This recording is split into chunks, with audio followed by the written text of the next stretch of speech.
ప్రజాస్వామ్యాన్ని అనగదొక్కే రకంగా ఏ రకంగా ఈ ప్రభుత్వం వ్యవహరిస్తుంది, ప్రత్యర్థి వర్గాలను ప్రతిపక్ష పార్టీని ఏ రకంగా అనగదొక్కుతుందో ఇదొక ప్రత్యక్ష నిదర్శనం. ఈ యొక్క గ్రామానికి పోయేటువంటి కార్యక్రమం దాదాపు 10-15 రోజుల ముందు నుంచి కూడా ప్రతి ఒక్కరికి కూడా సమాచారం ఉంది. దానికి కావాల్సిన అనుమతుల కోసం కూడా అనేక రోజుల క్రిందటమే మా పార్టీకి సంబంధించినటువంటి నాయకులందరూ కూడా పోలీస్ డిపార్ట్మెంట్కి ఇవ్వడం జరిగింది. నిన్న హడావడిగా ఈ యొక్క పోలీసులంతా ఒక సమావేశం ఏర్పాటు చేసుకొని ఇక్కడికి రావడానికి వీల్లేదు, జగన్మోహన్ రెడ్డి వస్తే ఇక్కడ ఎక్కువ మంది వస్తే మేము అనుమతించము, కేవలం 3 వాహనాలు మాత్రమే అనుమతిస్తాము, 100 మందికి మాత్రమే మేము అనుమతిస్తామని చెప్పి నిబంధనలు పెట్టడం ప్రజాస్వామ్యంలో చెల్లుతుందా అని చెప్పి ఈ ప్రభుత్వాన్ని నేను ప్రశ్నిస్తున్నా. చంద్రబాబు నాయుడు గారు 40 సంవత్సరాల ఇండస్ట్రీ మీది, ఈ రాజకీయం కొత్త కాదు, 40-50 సంవత్సరాల నుంచి మీరు రాజకీయాల్లో ఉంటారు, ఆల్మోస్ట్ 50 సంవత్సరాలు అనుకుంటా. అసలు మీరు పెరిగినటువంటి పద్ధతి ఏంది, ఈరోజు మీరు అనుసరిస్తున్నటువంటి తీరు ఏంది నాకైతే అర్థం కావడంలే. చాలా సంవత్సరాలు నీకు అనుచరుడిగా ఉన్నా, చాలా సంవత్సరాలు నీకు అభిమానిగా ఉన్నా, కానీ ఈరోజు నీలో వస్తున్నటువంటి ఈ మార్పు ఏందో నాకైతే అర్థం కావడం లేదు.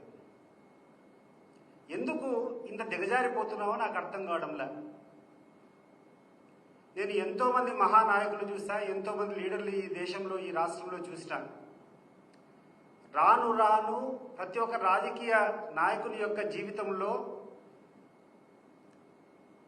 ఒక మెరుగైనటువంటి పద్ధతులను, వారికి ఉండేటువంటి చెడు అలవాట్లను వదులుకొని ఒక గొప్ప నాయకునిగా పరిణితి చెందేటువంటి ప్రక్రియ నేను చూశాను. కానీ మొట్టమొదటిసారి ఒక నాయకుడు రాను రాను రాజుగుర్రం ఏదో అయిందని చెప్పేటువంటి సామెతగా దినదినం దిగజారేటువంటి పద్ధతి మీలో చూస్తున్నాం. దీనికి కారణం ఏంది చంద్రబాబు నాయుడు గారు? ఒకసారి మీరు విశ్లేషించుకోండి.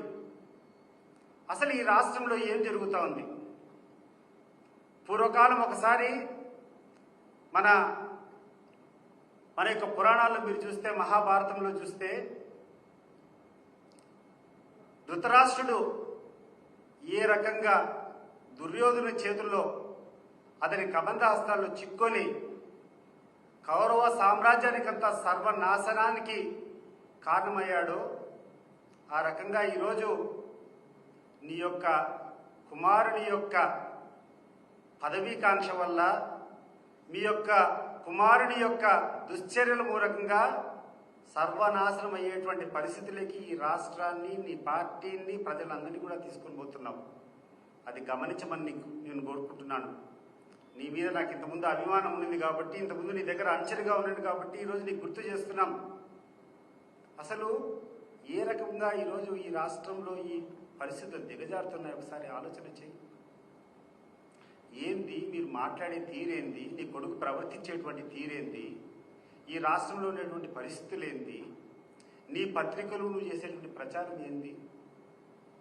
అసలు నిన్నగాక మన కూర్చొని కడపలో నువ్వు పెద్ద సభ పెట్టావు, లక్షల మంది తోలుకున్నావు.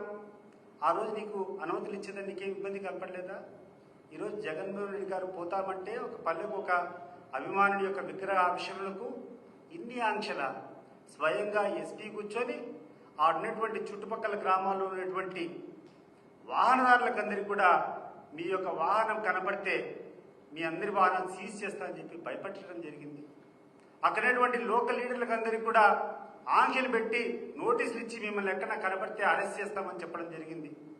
ప్రత్యక్షంగా ఎస్పీ కూర్చొని ఎవరైనా ఈ సభలో పాల్గొంటే మేము చట్టపరంగా వాళ్ళకు తీసుకోవాల్సినటువంటి అనుమతి లేదు, ఎవరైనా అరెస్ట్ చేస్తామని చెప్పడం జరిగింది.